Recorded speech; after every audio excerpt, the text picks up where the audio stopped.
What if the answer to Montreal's forward depth crisis isn't found through expensive trades or high-stakes negotiations, but rather through patience and strategic opportunism on the waiver wire? That's the question Kent Hughes is wrestling with right now, as Alexandre Texier's situation with the St. Louis Blues creates an unexpected opening for the Canadiens. This isn't just another waiver claim story.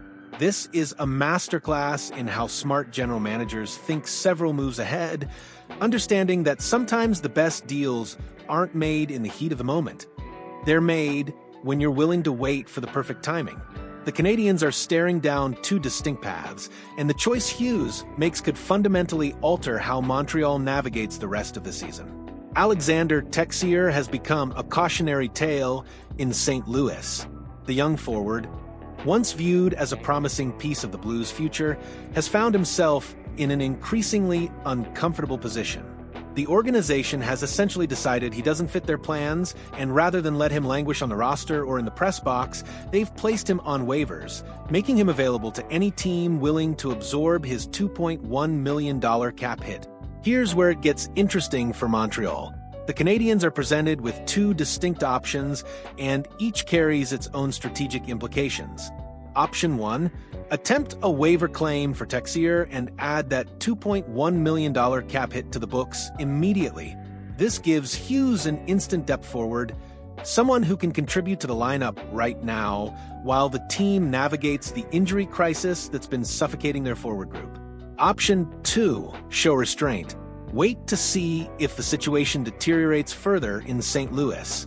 If Texier's standing with the organization continues to crumble, there's a real possibility of a mutually agreed contract termination.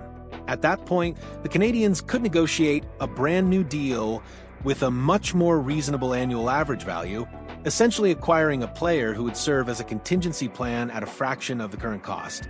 This is where patience becomes a weapon. To understand why Hughes might be interested in Texier, you need to understand who he is as a player. This isn't some washed-up veteran or a depth piece nobody wanted. Texier was a first-round pick, 45th overall in 2017, with legitimate NHL pedigree. He's a player who showed promise in Columbus before being traded to St. Louis, a player with the kind of skill set that doesn't simply disappear because one organization has given up on him. The problem isn't Texier's talent. The problem is fit, organizational direction, and the unpredictable nature of how young players develop in professional hockey. St. Louis has clearly decided their future doesn't include him in a prominent role, but that doesn't mean another organization can't find value in what he brings to the ice. His contract situation is what makes this fascinating. At $2.1 million annually, he's not an expensive piece. He's not a cap killer. But he's also not a throwaway contract that teams are desperate to avoid. He's right in that middle ground where the economics make sense for a team looking to add depth without breaking the bank. To understand the potential endgame here, you need to look at what happened with David Kampf and the Chicago Blackhawks. Kampf found himself in a similar situation, a player whose organization had essentially moved on, stuck with a contract that didn't align with the team's direction. Rather than let him continue taking up roster space, Chicago and Kampf agreed to terminate his contract, freeing both sides from an uncomfortable situation. The beauty of that scenario for the acquiring team? You suddenly have a player available for negotiation without the original contract hanging over your head. You can structure a deal that makes sense for both parties, one that reflects the player's actual market value rather than the contract he signed when circumstances were different. This is exactly the scenario Hughes might be banking on with Texier. If Montreal claims him on waivers, they're committed to that $2.1 million cap hit for the remainder of the season. They get a depth forward, someone who can contribute to the lineup, but they're also absorbing a contract that St. Louis clearly views as problematic. It's not a disaster, but it's not ideal either. But if Hughes plays the longer game, if he waits and monitors the situation in St. Louis, there's a real possibility that Texier and the Blues mutually agree to part ways.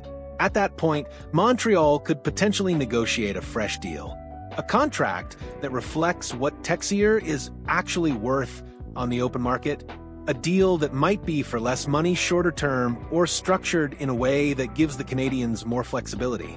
Here's the complicating factor. Montreal isn't the only team watching this situation. The waiver wire is a 24-hour news cycle in the NHL. Every general manager with cap space and roster needs is monitoring players like Texier. The moment he clears waivers, if he clears waivers, other teams will be circling, trying to negotiate with him in St. Louis. This creates urgency and uncertainty in equal measure. Hughes has to weigh the guaranteed outcome of claiming Texier against the speculative possibility that a better deal might materialize later. It's a gamble, pure and simple. Claim him now and secure a depth forward with known quantity, or wait and risk that another team swoops in with a more attractive offer if the contract termination scenario plays out. The competitive landscape matters enormously here. If Montreal is one of the few teams with cap space and a legitimate need for forward depth, they have leverage. But if half the league is sitting in similar positions, waiting for the same opportunity, the advantage disappears quickly. Let's be clear about what the Canadiens actually need right now. They need depth. They need bodies who can contribute in a fourth-line capacity, who can provide secondary scoring, who can take some of the pressure off the young core players like Nick Suzuki and Cole Caulfield. The injury situation has created a void that can't be filled by internal lineup shuffling alone. Texier, if he's acquired, wouldn't be a solution to all of Montreal's problems. He wouldn't suddenly transform them into a playoff contender. But he could provide exactly what they need: a competent depth forward who understands the NHL game, who has experience playing in meaningful situations, and who could slot into the lineup without requiring significant adjustment time. The question becomes, is the $2.1 million cap hit worth it for that contribution? For a team like Montreal, with cap flexibility and a clear need for depth, the answer is probably yes. But only if Hughes believes Texier can actually help the team win games. Only if he sees a player who's been misused or underutilized in St. Louis, not a player who's simply lost his way. This is where scouting and internal evaluation become critical. Hughes and his staff need to determine whether Texier's struggles in St. Louis are a reflection of the organization's direction or a reflection of his actual performance level. That distinction matters enormously. So, what should Hughes do? The answer depends on several variables that only the Canadiens' front office can truly evaluate. How desperate is the forward depth situation? Can the current roster actually survive the injury crisis without additional help? What's the probability that St. Louis and Texier reach a mutually agreed contract termination? How many other teams are monitoring this situation? If Montreal's injury situation is dire, if they genuinely cannot function without additional depth, then claiming Texier on waivers makes sense. The guaranteed outcome outweighs the speculative possibility of a better deal later. You secure a depth forward and move forward with your season. But if the Canadiens can survive the injury storm with their current roster, if they believe they have enough depth to weather the storm, then patience becomes the smarter play. Wait and see if Texier's situation deteriorates. Monitor the situation in St. Louis. Be ready to negotiate if and when a contract termination becomes possible. This is the kind of decision that separates competent general managers from great ones. It's not flashy. It doesn't generate headlines or excite the fan base. But it's the kind of strategic thinking that builds sustainable winners. The Texier situation is emblematic of how the modern NHL operates. Players get stuck in situations that don't work. Organizations move in different directions. Contracts become problematic not because they were bad deals at the time, but because circumstances change. Smart teams recognize these moments as opportunities. They understand that sometimes the best acquisitions come not from blockbuster trades or free agency signings, but from recognizing when another organization has given up on a player and being willing to take a calculated risk. For Montreal, this is an opportunity to add depth without sacrificing the assets Hughes has carefully accumulated during the rebuild. Whether they seize that opportunity immediately or wait for a potentially better scenario depends in entirely on how urgent their needs are and how confident they are in their current roster's ability to survive. One thing is certain, Hughes is thinking about this situation strategically. He's not making emotional decisions. He's weighing options, considering timelines, and preparing for multiple scenarios. That's exactly what you want from a general manager when your team is facing adversity. The Texier situation might seem like a minor subplot in Montreal's season, but it's actually a window into how Hughes operates. He's patient when patience makes sense. He's aggressive when aggression is warranted. He understands that sometimes the best moves aren't the ones that generate the most attention, they're the ones that provide the most value.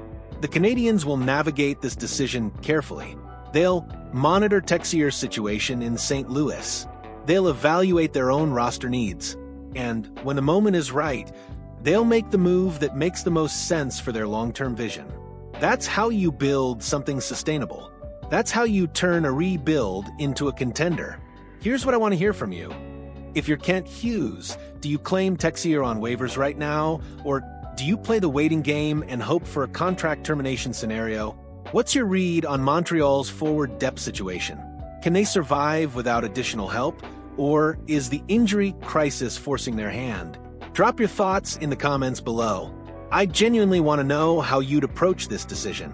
And if you appreciate this kind of strategic breakdown of what's actually happening behind the scenes in Montreal, hit that like button and subscribe for more detailed analysis of the Habs. We're diving deep into every decision, every move, every possibility that could shape this season. Let's keep this conversation going.